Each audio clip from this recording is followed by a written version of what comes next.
कैलाश में विराजमान भगवान कैलाश के वासी भगवान शिव हो या रामेश्वरम में विराजमान भगवान रामेश्वर, ये सभी शिव के वे रूप हैं जो भारत की एकात्मता का भी प्रदर्शन करते हैं।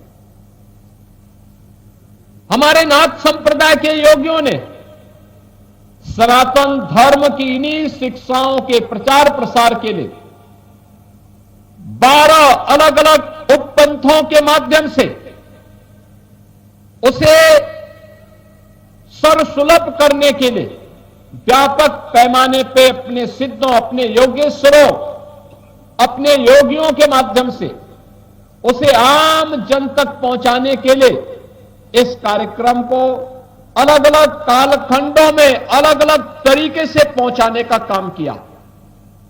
और आज मुझे इस गांव में आकर के, कवलाना में आकर के मुझे अत्यंत आनंद की अनुभूति हुई। मैं जब ऊपर से आ रहा था, मैं देख रहा था, मैं समझ रहा था कि मुझे हो सकता है और आगे जाना होगा, क्योंकि जब मैंने महंत बालकनाथ जी महाराज से पूछा था कि मुझे दिल्ली से वहां पहुंचने में कितना समय लगेगा, तो उन्होंने कहा 45 मिनट। तो मैं समझता था कि एक कार्यक्रम दूर है, मैं समझता था यहां किसी राजनीतिक दल की कोई बड़ी रैली है। इतना बड़ा जमावड़ा किसी भंडारे में हो, यह अद्भुत है, अभिनंदनीय है, अविस्मरणीय है।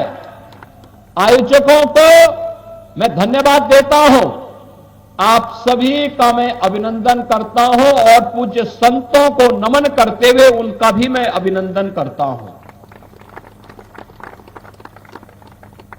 यह भंडारा कार्यक्रम नाथ संप्रदाय की परंपरा में अपने इष्ट को स्मरण करने, उनके प्रति कृतज्ञता ज्ञापित करने का अवसर तो हमें प्रदान करता ही है, आपसी मिलन का भी एक अवसर प्रदान करता है। और आपने हरियाणा में भी प्रयागराज महाकुंभ की याद का स्मरण करवा दिया है। क्या भव्य और दिव्य कुंभ था, महाकुंभ था, और वही दिव्य और भव्य महाकुंभ का दर्शन आज हमें कवलाना गांव में भी झज्जर में हो रहा है। यानी आपस में मिलने का, सनातन धर्म का प्रचार प्रसार करने का, नाथ संप्रदाय के योगेश्वरों सिद्धों की शिक्षाओं के प्रचार प्रसार करने का, योग और ध्यान के माध्यम से, प्राणायाम के माध्यम से कैसे हम स्वस्थ बनकर के स्वस्थ भारत और विकसित भारत के निर्माण में अपना योगदान दे सकते हैं, इसके लिए जानने का। आपके सामने मंच पर बैठे हुए जितने भी योगेश्वर हैं, सामने बैठे हुए जितने भी योगेश्वर हैं, एकांत में वास करने वाला इनमें ज्यादातर है, जिनकी एकांतिक साधना यदा कदा उन्हें कहीं सार्वजनिक मंचों पर ही, सार्वजनिक कार्यक्रमों में लाती है, अन्यथा अपने आश्रमों में अपनी एकांतिक साधना में वे लीन रहते हैं। लेकिन आज इस भंडारा कार्यक्रम में भी वे भी उपस्थित हुए हैं। बहनों और भाइयों, आपने 25 नवंबर को देखा होगा सनातन की विजय कैसे आगे बढ़ती है।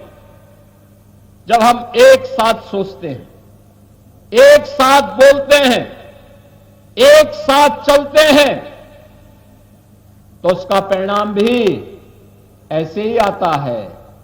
क्योंकि हमारे यहां तो कहा गया है ना, यह तो धर्मस्त तो जय, जहां धर्म होगा वहीं जय होगी, विजय होगी, अवश्य विजय होगी। और जब एक साथ बोलेंगे, एक साथ चलेंगे, एक साथ सोचेंगे, तो परिणाम तो आना ही था।